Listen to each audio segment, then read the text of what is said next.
Welcome, in front of me is a OPPO A54 and today I will show you how to record the screen on this device. And to get started, you want to pull down the notification panel, tap on this box with a pencil in it, and in the disabled section of the all toggles you want to go to the third page where you should have screen recorder toggle. From here, just grab it, drag it over to the top, drop it, and once you go back, it should be in here. So from here, tap on it, and this will automatically start recording after we granted access to everything that it needs. There we go.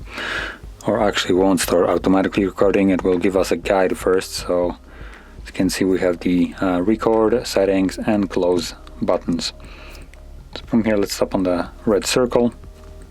It will start recording, and now whatever you will do will be recorded by the device, with the exception for like Netflix. If you plan to record that, all you will get is just a black screen with sound, but still no visual.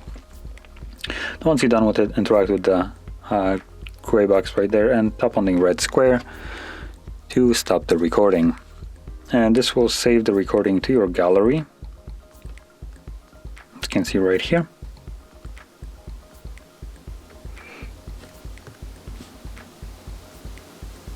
And that is how you would record your screen on this phone. So if you found this very helpful, don't forget to hit like, subscribe, and thanks for watching.